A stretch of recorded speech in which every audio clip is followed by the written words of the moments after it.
Hey Kentucky, welcome back. Time for a game of Big Deal, No Deal. You know we love our nicknames here, so we have help tonight from cameraman Dan, or as I like to call him, Diamond Daniel Dunston. Thanks for being here, Daniel. What's up first?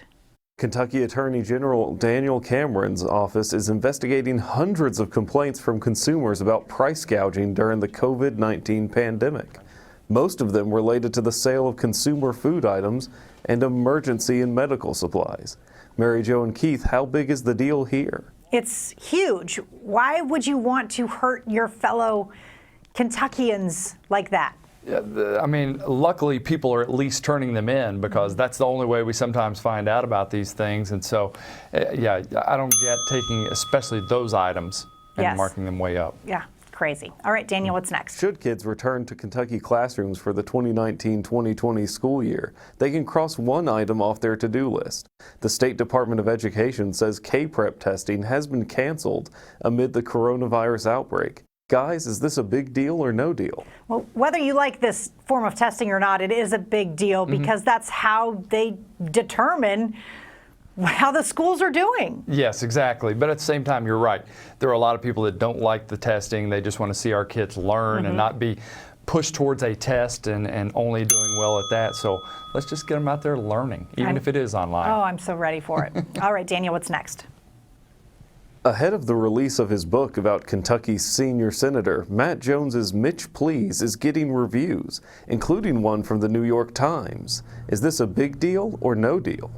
I'm so proud of Matt for doing this book and Chris Tomlin for helping him. I've pre-ordered my copy. It should be here next Tuesday when they come in.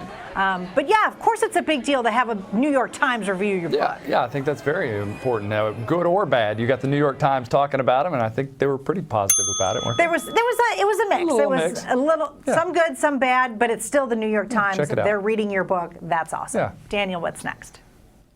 The #1 junior prospect in Kentucky high school basketball is staying in state at the next level. 2021 four-star guard Zion Harmon has committed to WKU, choosing them over Kansas, Maryland, Seton Hall, and Murray State.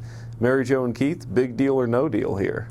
Well, if he stays committed to Western, I suppose it'll be a big deal for the Hilltoppers. I think Zion would be one of the people that would take use that transfer rule right away and skip to another school if he could. I could easily see him doing it because he's been to so many high schools, is what Mary Jo is talking about. But Rick Stansbury is doing a great job at Western Kentucky. I just like seeing the Kentucky kids stay at home and go to a Kentucky school, no matter which one it is. Love it. All right, Daniel, what's next? And finally, after being hired to lead Iona basketball, Coach Rick Pitino was asked about UK's John Calipari. He said Cal is now a lifer in Lexington and would not consider leaving for the NBA. Is this statement a big deal or no deal? Keith, I don't know what you think. To me, it's not a big deal. Poor Pitino, who would ever think that? But he just keeps getting asked about Cal. Why? Yeah. It's like irrelevant. I kind of think it's a big deal, and here's why. Because I think we already heard that those two talked. You have to think maybe it came up. Can you ever see, going and doing this, going somewhere else? No, I'm in Lexington for life. I could see that coming. That's a big deal. I already thought he signed. He's a lifetime contract. He is already. All right, big thanks to Diamond Daniel Dunston for pitching in tonight. The wrap-up is next as Hey Kentucky continues.